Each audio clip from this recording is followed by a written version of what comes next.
Next बेटा जो हमारी टाइप है इसका नाम है odd man out. Odd man out. Odd man out क्या होता है? वर्बल में भी हमने ऑड मैन आउट पढ़ा था। ऑड मैन आउट कहते हैं बेटा ऐसी चीज को जो डिफरेंट हो।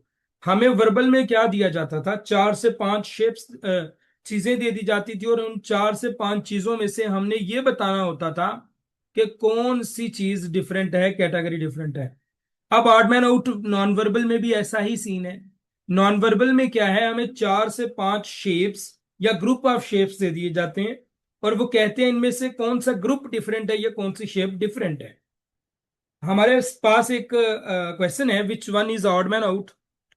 इसमें आप लोगों ने बताना है कि कौन सा डिफरेंट है। आप देखें, डेल्टा में ट्राइंगल के अंदर ट्राइंगल है, चार्ली में स्क्वायर के अंदर स्क्वायर, रेक्टेंगल के अंदर रेक्टेंगल है, बीटा में सर्कल के अंदर सर्कल है, अल्फा में भी एस टाइप शेप को डबल किया गया है।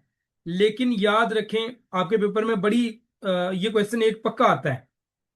कॉन्सेप्ट है एक ओपन क्लोज शेप कॉन्सेप्ट। हो सकता है कि 3 शेप्स क्लोज हों, एक ओपन हो, जैसे इसमें है। ये एक ओपन शेप है, क्लोज शेप नहीं है। ये भी पॉसिबल है कि 3 शेप्स ओपन हों और एक क्लोज आ जाए। ठीक है, ये भी पॉसिबल है। ओके। नॉन वर्बल में आपने अल्फाबेट्स नहीं देखनी होती, आपने शेप्स देखनी होती हैं, अल्फाबेट्स की भी। ये याद रखिए।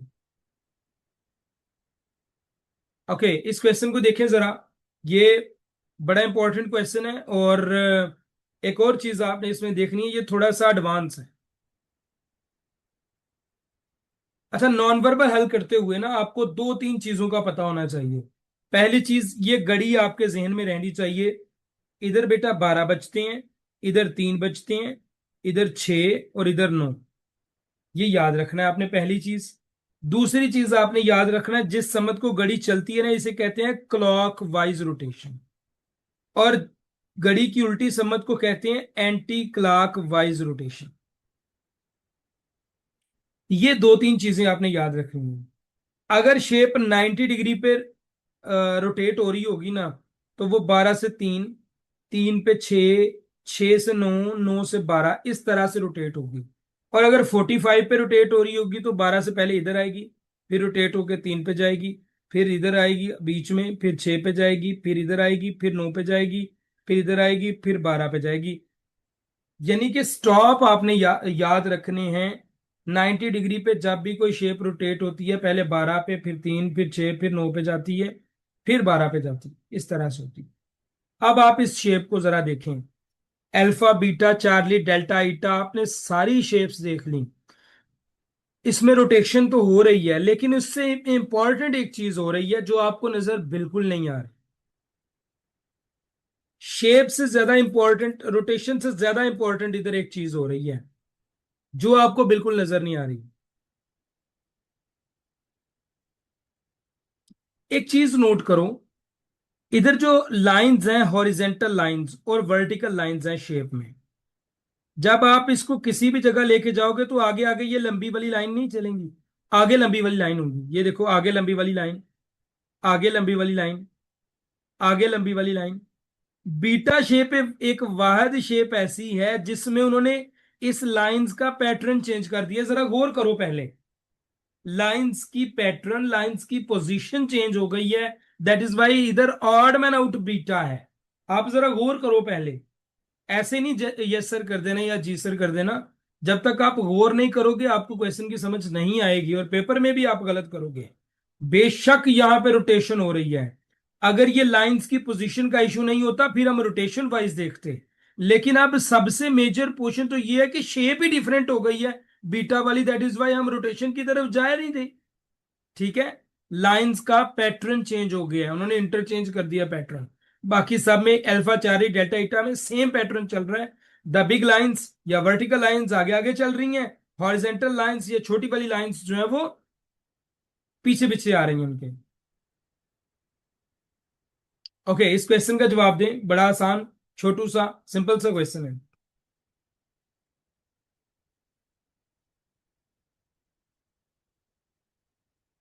हफ्सा रजाक गलत आपका ऑप्शन है। आप पेड कोर्स से हो, आपको आप फिर भी गलत कर रही हो डेल्टा जवाब देके। आपको तो मैं क्लास में पूछूंगा ना जो आपने गलत जवाब दिए अभी, इतने आसान क्वेश्चन का वो भी।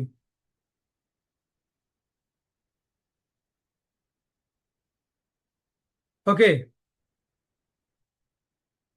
जस्ट एक चीज नोट करें, उन्होंने इस स्क्वायर को भी चार हिस्सों में डिवाइड किया और एक हिस्सा ब्लैक कर दिया। इस स्क्वायर को भी चार हिस्सों में डिवाइड किया, एक हिस्सा ब्लैक कर दिया। बीटा वाले स्क्वायर को भी चार हिस्सों में डिवाइड करके एक हिस्सा ब्लैक कर दिया। अल्फा में चेक करें, स्क्वायर को तीन हिस्सों में डिवाइड करके ब्लैक किया। अभी इधर तीन हिस्से हैं, इसलिए फोर फोर पार्ट्स दिए गए हैं, तो डिफरेंस तो अल्फा में यही आ गया कि उसके थ्री पार्ट्स हैं। That is why right option will be alpha, not beta charlie delta. इस क्वेश्चन को जरा गौर से देखें, पेपर में हजार दफा ये क्वेश्चन आ चुका है। गौर करें जरा, बहुत आसान है क्वेश्चन, बहुत आसान। ये जो मैं आपको 10 सेकंड देता हूं, ये सोचने के लिए देता हूं, क्योंकि इस टाइम आपका माइंड फुल पीक पे चल रहा है, जो सोचने के मूड में है माइंड। तो अगर आप नहीं सोच रहे अभी भी कि सारी समझाएंगे, फिर मुश्किल होता है। सोचा करो ये 10 सेकंड। आप एक चीज नोट करो, आपने देखा हर एक एरो इधर है, एक एरो इधर है, दो, और एक एरो इधर है, तीन। सब में ऐसे ही है, सब में ऐसा ही है। लेकिन जब आप चार्ली वाले ऑप्शन में आते हो ना, तो आप देखते हो कि there is a line, not arrow. इस लाइन पे कोई भी एरो हेड है ही नहीं, और इस पे दो एरो हेड हैं। बाकी सब में एक लाइन के ऊपर एक एरो हेड है, बाकी सब में सेम है। लेकिन चार्ली में एक लाइन के ऊपर दो एरो हेड है, एक के ऊपर एरो हेड है ही नहीं। That is why the right option will be charlie. समझ आया आपको? नेक्स्ट क्वेश्चन जी, important and very easy. Just छोटी सी चीज है, छोटी सी चीज।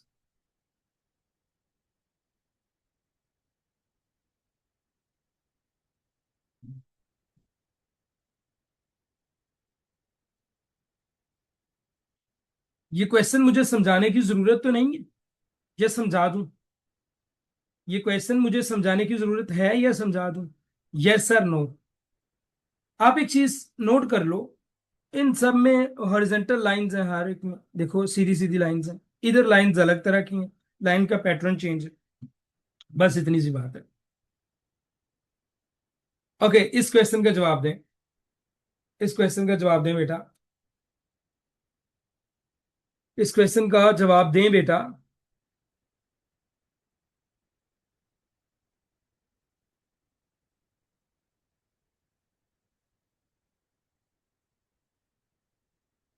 कुछ लड़कियां चार्ली ऑप्शन दे रही हैं आंसर, कुछ गर्ल्स जो हैं वो ईटा की तरफ जा रही हैं।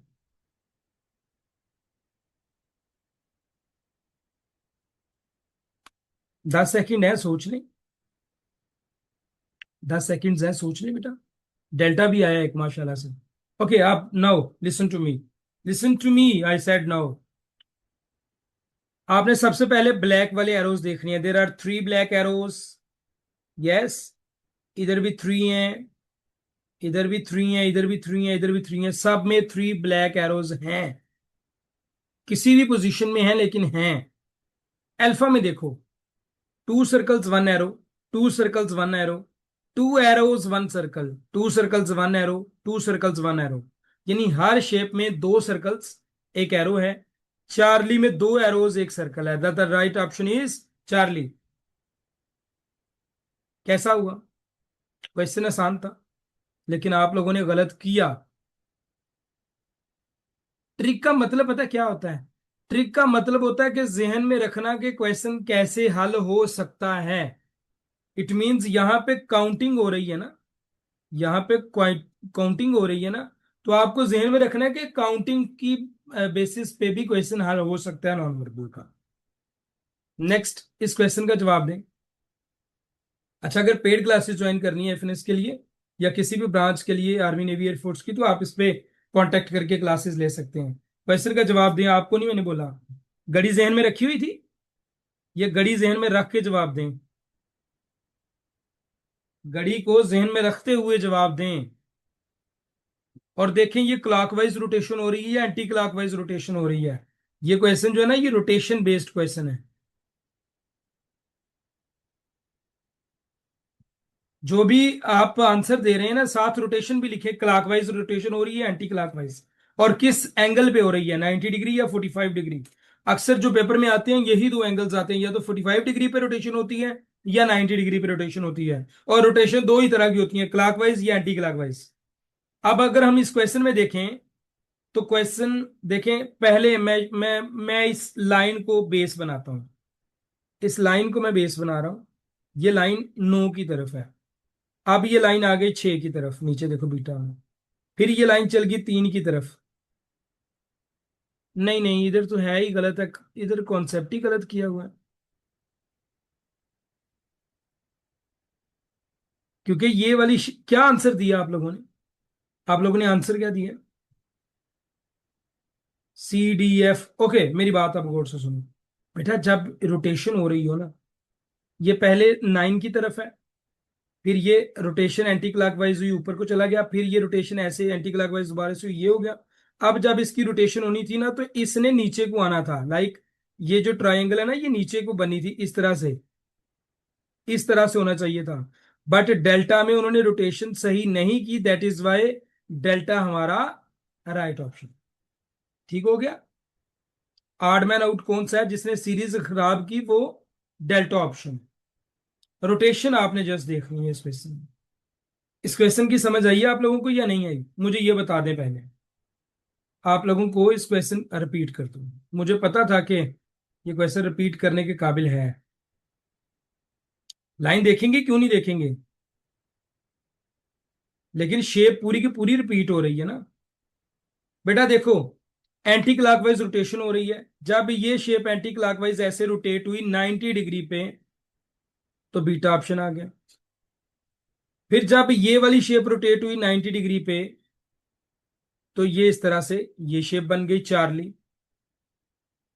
जब चार्ली को हम रोटेट करेंगे तो बेटा ये शेप ऐसे बननी चाहिए थी। रोटेशन देखो बेटा, ऐसे करके ऐसे डेल्टा में शेप आनी चाहिए थी। दैट इज वाई, क्योंकि डेल्टा में उन्होंने देखो ये शेप नहीं दी हुई बल्कि अलग शेप दी हुई है, तो हम आंसर इसको डेल्टा लगाएंगे। डेल्टा में ये शेप आती तो सीरीज कंप्लीट होती। अगर डेल्टा में ये शेप दी होती तो फिर हम देखते, लाइन दरमियान, ये लाइन दरमियान में ही है सारी की सारी। ये आप टेंशन ना लो, कोई नहीं है जो ऊपर नीचे है, ये दरमियान में ही है, वो मिसिंग की वजह से है, क्वेश्चन बनाने की वजह से। But the right option is delta, direction based, rotation based. Okay, इस क्वेश्चन को देखें, ये भी रोटेशन बेस्ड है जो आप, इस ये क्वेश्चन भी रोटेशन बेस्ड है। गौर करें जरा इस क्वेश्चन पे।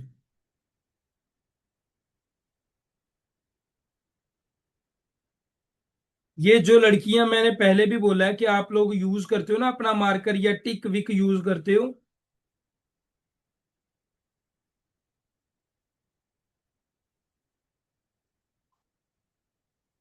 मैं रिमूव कर देता हूं तो फिर। ओके, आप लोगों ने देखा कि ये जो कलर है ना, ये ये क्लॉक वाइज फिल हो रहा है। पहले इधर था, फिर इधर आ गया, अब ये नीचे चला गया।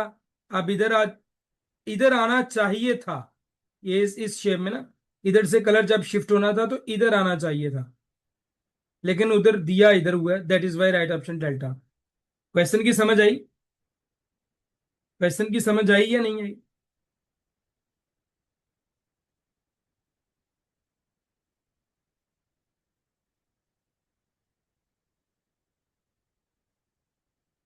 ओके, इस क्वेश्चन का जवाब दें।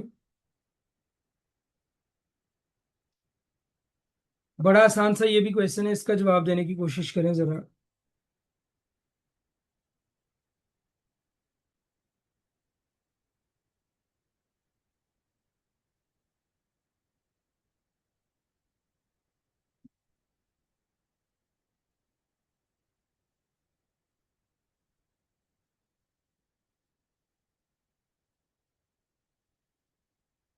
बिल्कुल ठीक है, Charlie is the right option. क्यों? बाकी सब में क्रॉस जो है ना, ये डायगोनली आ रहा है, जबकि चार्ली एक वाहिद ऐसी शेप है जिसमें क्रॉस हॉरिजेंटल आ रहे हैं, सर्कल्स भी हॉरिजेंटल आ रहे हैं। राइट इफिन चार्ली। ओके, इस क्वेश्चन का जवाब दें। इस क्वेश्चन का जवाब दें जरा।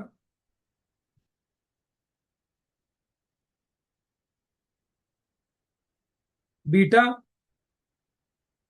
क्योंकि बाकी सब में 4 एरोज चल रहे हैं, बीटा में 3 एरोज चल रहे हैं सीरीज में। That is why right option will be beta. ये हमारी बेटा दूसरी टाइप थी जिसका नाम था ऑड मैन आउट।